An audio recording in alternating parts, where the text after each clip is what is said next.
പക്ഷേ K S Arunkumar ഇപ്പോൾ താങ്കളും ഈ നിയമപരമായ പദവികളിൽ ഇരുന്നിട്ടുള്ള ആളാണല്ലോ. സ്വാഭാവികമായിട്ടും താങ്കളുടെ പാർട്ടി താങ്കളെ നോമിനേറ്റ് ചെയ്യുമ്പോൾ അങ്ങനെയുള്ള പദവികൾ ഉണ്ടാകും. മറ്റ് പാർട്ടി പ്രവർത്തകർക്കും നിയമജ്ഞരായിട്ടുള്ള പാർട്ടിയുടെ ആളുകൾക്കൊക്കെ വിവിധ പാർട്ടികളിൽ അങ്ങനെയുള്ള പദവി ലഭിക്കാറുണ്ട്. ഇവിടെ ഇപ്പോൾ ഈ വ്യക്തി അഡ്വക്കേറ്റ് കെ ബി പ്രദീപ് എങ്ങനെ നിയമിക്കപ്പെട്ടു എന്നുള്ളത് പലർക്കും കൗതുകമാണ്. കോൺഗ്രസിന്റെ അഭിഭാഷക സംഘടന ഒരു പത്രക്കുറിപ്പല്ല, അവർ ഒരു പരാതി കൊടുത്തിട്ടുണ്ട്. അതായത് ഞങ്ങളുടെ പാർട്ടിക്കാരെ, കോൺഗ്രസ്സുകാരായ അഭിഭാഷകരെ ഇത്തരം പദവികളിലേക്ക് പരിഗണിക്കുന്നില്ല എന്ന് പറഞ്ഞൊരു നിവേദനം KPC പ്രസിഡന്റിനും മുഖ്യമന്ത്രിക്കൊക്കെ കൊടുത്തത്. അതിന്റെ കോപ്പി ഇപ്പോൾ എൻ്റെ വാട്സാപ്പിൽ ലഭ്യമായിട്ടുണ്ട്. എന്താണ് ഈ സംഭവിക്കുന്നത്? എങ്ങനെ ഈ നിയമനം നടന്നു എന്ന് മനസ്സിലാക്കണം.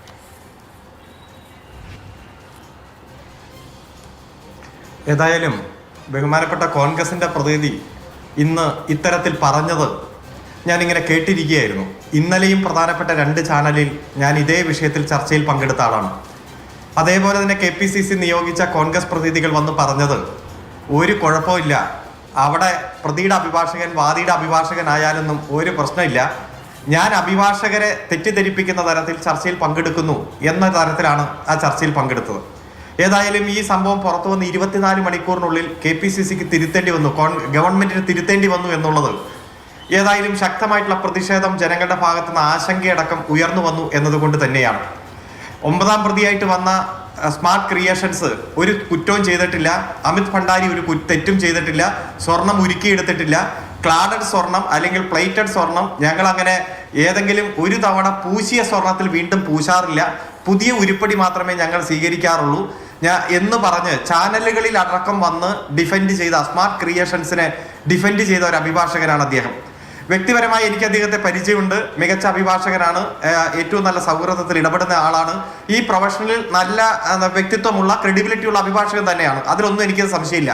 പക്ഷെ 9ാം പ്രതിക്ക് വേണ്ടി രാജ്യം ഗൗരവത്തോടെ കണ്ട ഒരു കേസിൽ എൻ്റെ പ്രതിയാണ് ശരി, എൻ്റെ പ്രതി ഒരു കുറ്റം ചെയ്തിട്ടില്ല എന്ന് പറഞ്ഞയാൾ ദേവസ്വം സ്പെഷ്യൽ ഗവൺമെന്റ് പ്ലീഡറായിട്ട് വരുന്നു. അത്തരത്തിലൊരു തസ്തിക ഉണ്ടായിരുന്നില്ല, ആ തസ്തിക പ്രത്യേകം സൃഷ്ടിക്കുന്നു. ദേവസ്വം കേസുകൾ കൈകാര്യം ചെയ്യുന്ന ബെഞ്ചിൽ നോർമലായിട്ട് വരുന്ന അഭിഭാഷകൻ ആരാണോ, ഗവൺമെന്റ് അഭിഭാഷകൻ ആരാണോ, അദ്ദേഹമാണ് ദേവസ്വത്തിന്റെ കേസ് കൈകാര്യം ചെയ്യാറ്. ദേവസ്വം ബോർഡിന് പ്രത്യേകം സ്റ്റാൻഡിംഗ് കൗൺസിലുകളുണ്ട്. ആ ഒരു ഘട്ടത്തിൽ ഒരു പ്രത്യേക തസ്തിക രൂപീകരിച്ച് ഇത്തരത്തിൽ ഒരു അഭിഭാഷകനെ സ്പെഷ്യൽ ഗവൺമെന്റ് പ്ലീഡറായിട്ട് നിയമിക്കുന്നു. ഇവിടെ ആദ്യം സൂചിപ്പിച്ചതുപോലെ അഡ്വക്കേറ്റ് ജനറലാണ് നിയമനവുമായി ബന്ധപ്പെട്ടുകൊണ്ടുള്ള ലിസ്റ്റ് തയ്യാറാക്കുന്നത്. അദ്ദേഹം അത് ഗവൺമെന്റിലേക്ക് അയക്കും. അത് നിയമ സെക്രട്ടറിക്കാണ് ആദ്യം കിട്ടുക. നിയമ സെക്രട്ടറി അത് നിയമമന്ത്രിക്ക് കൊടുക്കും, നിയമമന്ത്രിയുടെ ഓഫീസ് മുഖ്യമന്ത്രിക്ക് കൊടുക്കും, അത് മന്ത്രിസഭാ യോഗത്തിൽ വയ്ക്കും. ഇവിടെ നിയമമന്ത്രിയും മുഖ്യമന്ത്രിയും ഒരാളാണ്.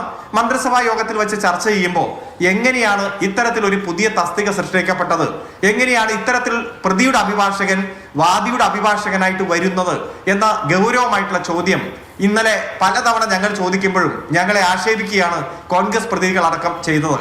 നമുക്കറിയാം, ഇവിടെ സണ്ണി ജോസഫിന്റെ അളിയനെ നിയമിച്ചപ്പോഴും അന്ന് ഞങ്ങൾ പറഞ്ഞു ഹണിമൂൺ കാലത്ത് ഇത്തരത്തിലുള്ള അളിയനെ കൊണ്ടുപോയത് ആ ചർച്ചയൊക്കെ വന്നപ്പോഴും ഞങ്ങളെ ആക്ഷേപിച്ചു. പിന്നീട് അത് രാജിവെച്ച് പോകേണ്ടി വന്നു. ഇപ്പോ എന്തൊക്കെയാണോ UDFന്റെ നേതാക്കന്മാർ പ്രത്യേകിച്ച് VD സതീശൻ അടക്കം പല ഘട്ടത്തിലും സൂചിപ്പിച്ചത്, അതിന് ഘടകവിരുദ്ധമായിട്ട് പ്രവർത്തിക്കുന്ന ഒരു ഗവൺമെന്റിനെ ഒരു 25 ദിവസത്തിനുള്ളിൽ നമ്മൾ കാണുകയാണ്.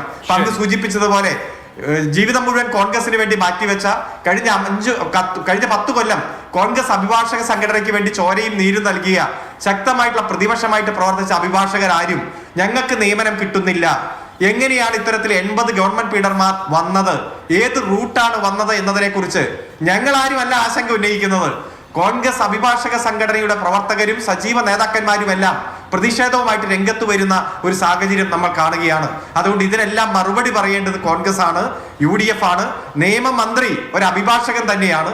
അതുകൊണ്ട് ഇത്തരം കാര്യങ്ങളിൽ ഗൗരവമായിട്ടുള്ള വീഴ്ച എന്തുകൊണ്ട് മുഖ്യമന്ത്രിക്കും നിയമമന്ത്രിക്കും വന്നു എന്നുള്ളതിന് കൃത്യമായിട്ടുള്ള മറുപടി പൊതുസമൂഹത്തിന് മുമ്പിൽ നൽകിയേ പറ്റൂ.